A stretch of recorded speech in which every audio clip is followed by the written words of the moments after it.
Flash is back in all its glory. Following a shutdown by Adobe just over 3 years ago, not only is Flash gaming not dead, it's nearly made a full-on recovery. Many of your all-time favorite Flash games are once again available to be played directly in browser, with new Flash games now being viable. As I've interviewed many different Flash developers over the years, it's a very common sentiment that Flash has always been one of the best tools for prototyping a new game. If you really want to push it to its limits, you can release commercially viable Flash games, but the bigger your project is, the greater the limitations you're going to face. But if you have a simple idea that you want to test out and see if it works, there's almost no program you can do that faster in than Flash. And it's really exciting to think it might actually start filling that role once again for game developers. In late 2020, I made a video on the preservation of Flash games, identifying 3 major ways those were being saved. Massive community efforts like Blue Maxima's Flashpoint created invaluable archives of as many games as possible. That is our nuclear failsafe in case everything else is wiped out of existence. And while it was already common in that time, many developers have taken to enhancing and repackaging their games for Steam. A practice that's still going strong and I don't expect to slow down anytime soon. But the most exciting option was always emulation. Developing something that can run Flash in browser without the vulnerabilities of the official Flash player being made entirely by the community, that always felt like our greatest hope. We just knew it wasn't going to be a short-term solution.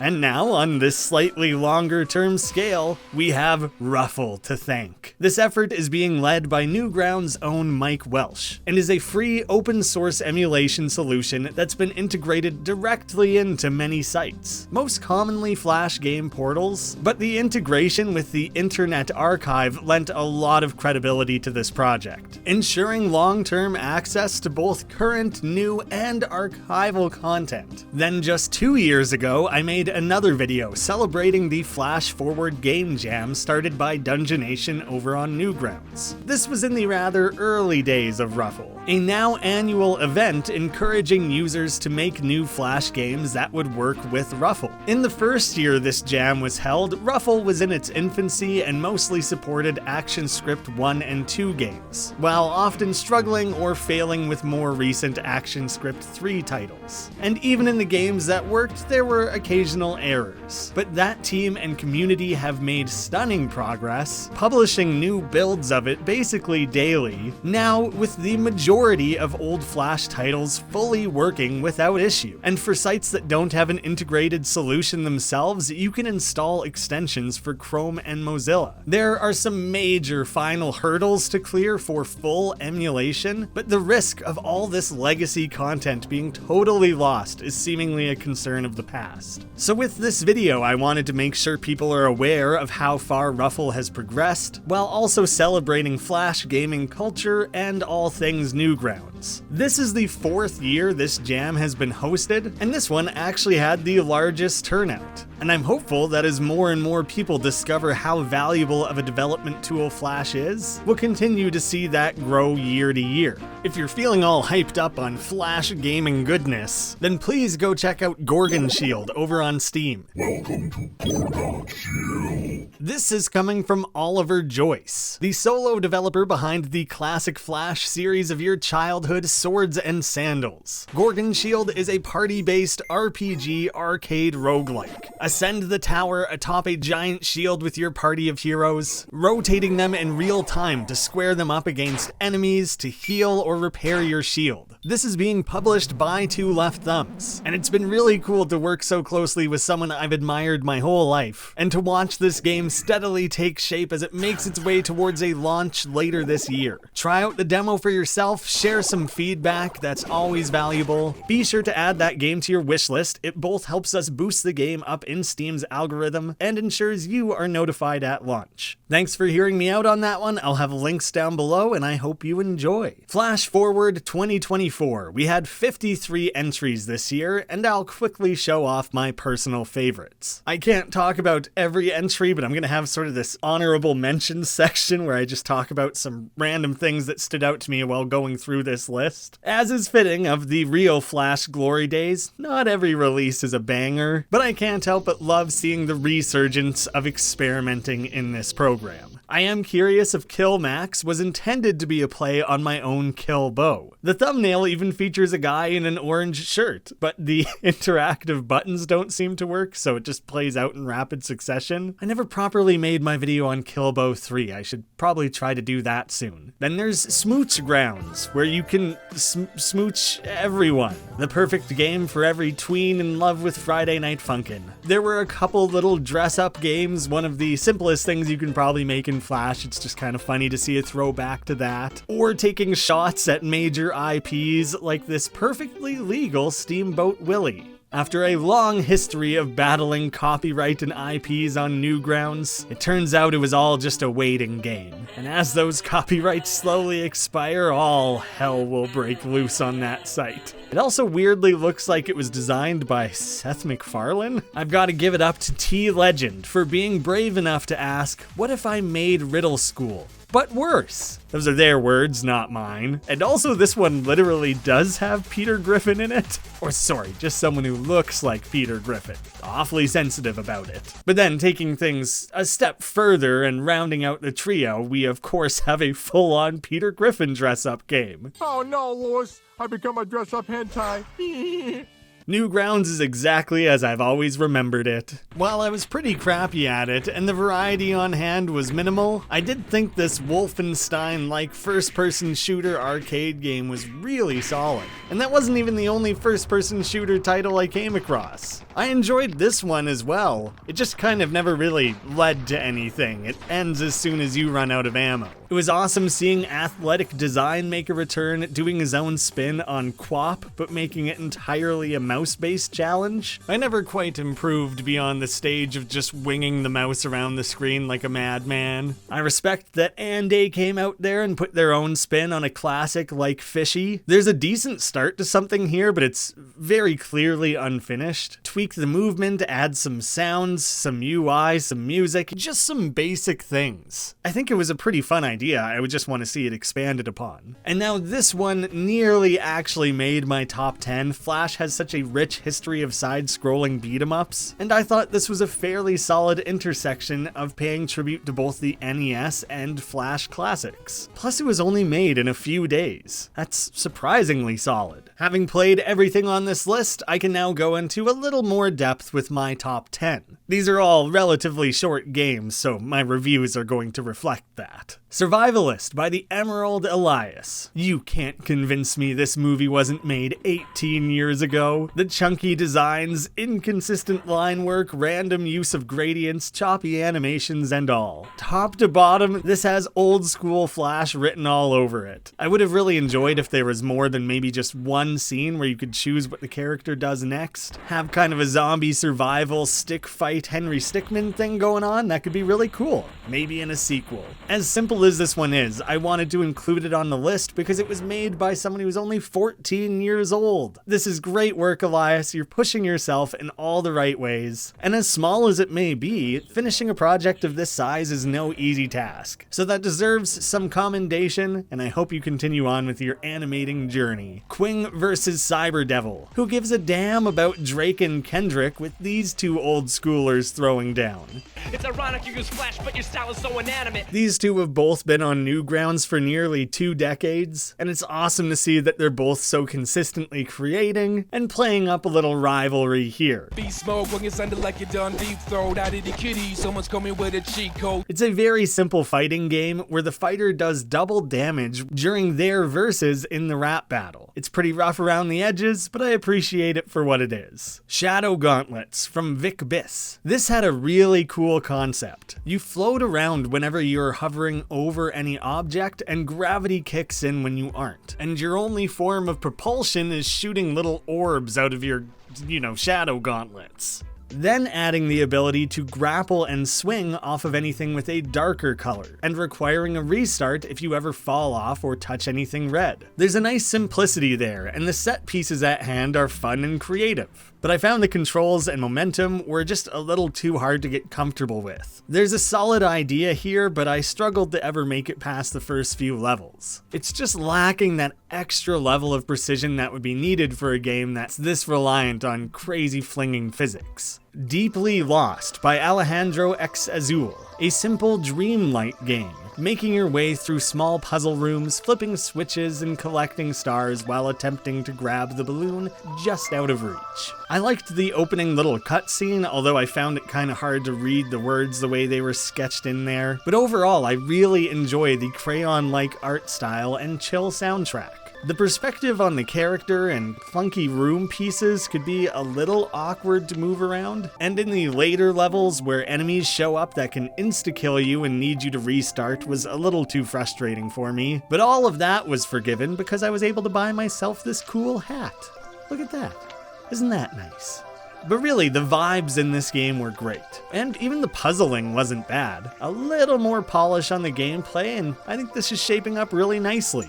Windows XP 2012 edition by Columbo. Who doesn't love a good old-fashioned Windows parody? There are random Easter eggs all over. The gags range from incredibly simple to utterly insane. You can even simulate waiting ages for San Andreas to load, with graphics then on par with Rockstar's own remaster. There are 100 memes and references to 2012 internet culture for both better and worse. And it's pretty enjoyable just clicking around to see what will happen next. The best part of it is the Flash folders stored up in the corner where the developers just dumped a bunch of old throwaway projects of theirs. I think everyone who's ever worked in Flash has that exact folder filled to the brim with garbage that never made it past the first day's work. I think creating this gag OS shell to house those projects is hilarious. And there's a few must-see bangers slipped in there. Labyrinth by Venom. I was surprised to see such a straight-up puzzle adventure from Venom, as they have a very specific niche. The lighting effects were cool, and the puzzles had a nice escalating challenge to them. And on top of that, Venom made another entry, Orphanarium. It's a simple platforming game, collect objects and lost crayons, finding different endings and avoiding the nuns. Who'd have thought that Ukogi would be given her own tragic backstory? Both are pretty solid, but if I were to recommend one of the two, it would be Labyrinth. While there was some cool storytelling in Orphanarium, Labyrinth was just the more engaging and interesting game to me overall. I just wish the movement felt a little smoother and was a hair faster. Skeleton Day by Team Tamago. One day a year, everyone's skeletons leave their bodies. And for some reason have Scottish accents? You are apparently muscular enough to endure, strutting your way around in a town now populated by everyone's skeletons, eventually teaming up with your own to fly off and meet Bone Santa. This short and delightfully odd adventure uses this pseudo Game Boy style that works really well. I enjoyed the completely off-kilter, oddball sense of humor that permeated not just the premise, but also the writing and interactions you had around town. They've teased that more is to come. I have no idea if they actually plan to make more Skeleton Day, but if it maintains this level of weird goofiness, then I'll definitely check it out. Los Tostadores by Guy Unger. This game is incredibly short and simplistic, but Guy Unger is absolutely brilliant at making simple mechanics fun. There's so little to talk about here. You're a piece of toast that gets flung up in the air, there's a short slow-mo window where you can shoot everything, and the toaster down below will auto-catch you, so you don't have to worry about that. You'll beat it in about 2 minutes, but that doesn't make shooting things up in slow-mo any less fun. Homecoming by Garden Green. This one snuck up on me a little. As with all browser gaming, you don't really know what you're gonna get until you start playing. And Homecoming was a visual novel of short animations. It's all done with this minimalist color palette and very simple shapes. The narrative is compelling, and the custom soundtrack does an exceptional job of adding weight to an emotional story. I did find its ending quite sudden, but that may mostly come down to how invested I was by the end. This short story is clearly very personal, and the care and effort put into its execution was exquisite. It's been a while since a Flash game gave me pause like that, so I just want to say well done to everyone involved. That was really, really excellent. And my own personal top pick for the year is Dwarf Planet 1 by Mrox. I've been such a huge fan of his for years, even collaborating way back in the day, and this was such a stunning return to the Flash game scene. The opening story told was sweet and compelling, with some pretty solid comedic notes dropped in there. And the dad said, the minimalist character designs and animations are so bouncy, smooth, and outright delightful. I was already intrigued, jumping around with the rotating gravity trying to orient myself, but once the game introduced seeds and the gameplay properly opened up, I was kind of floored. Everything here is so polished, beautiful, and engaging. The different seeds behave and interact in predictable ways that allow for a level of freedom in how you want to approach each problem. You're only allowed to hold 4 seeds at a time, so you can swap those out and experiment as you make your way through. Mrox credits Starseed Pilgrim, Fancy Pants, and Aether as being his main inspirations. I think that makes total sense. It has the puzzles of Starseed, the platforming action of Fancy Pants, and the rich atmosphere and setting of Aether. And as a more recent example, I felt a little bit of Mosalina in there too, having a limited loadout of tools and needing to combine them in unique ways to solve each problem. Some of the most fun I had was just experimenting with things and trying to chain them together in creative and optimal ways. And I did find that occasionally the setbacks to simple mistakes would be a little bit more punishing than I was expecting, but I think that's just kind of the nature of having a sandboxy physics platformer. The more freedom you're given, the more dramatic those mistakes become. Things are gonna collide and fall off in ways you didn't quite want, but it's never the fault of the game behaving in some unintended way. This game can be a little intimidating, presenting things in such an open manner and leaving so much of it up to the player to solve. But those are the same things that made this game so enjoyable and memorable. While finishing up this video, the official judging and winners for Flash Forward were announced, and Dungeonation said it best. I think Mrox misunderstood the assignment. They made an hours-long Flash Dev Success Story 2010's indie gem like Braid, Closure, etc. by accident. Holy crap! Isn't the Flash web version also supposed to be less of a finished product than the Steam or console version or whatever? We're 0 for 2 now. But in the end, that panel also determined that Dwarf Planet 1 was the best game of this jam. I found a lot to enjoy making my way through these games, but Dwarf Planet 1 was kind of a tier above the rest for me. Mrox has made so many cool things over the years, and I'm looking forward to seeing what he has coming next. If you feel you missed out on the golden age of Flash, you haven't. You could download a trial today, follow along with a massive catalog of tutorials, experiment and push yourself. Put it out there, get some feedback, work to improve with every new game. Join the Newgrounds community, share your work there, or play the thousands of games that are working once again thanks to Ruffle. It's a fantastic time to be a fan of Flash gaming, whether for nostalgic reasons or discovering it now for yourself. And remember, if you want to keep your love for Flash games flowing, then please do go check out Gorgon Shield over on Steam, support what I do and a classic Flash developer. Play the demo, add it to your wishlist, all that good stuff. And in the end cards, I'll include a playlist of my many different interviews with Flash developers from over the years. I plan to do many more of those moving forward. They're always so much fun for me, and it feels good to share that passion with you all yet again. Thank you so much for watching, and I hope to see you again soon.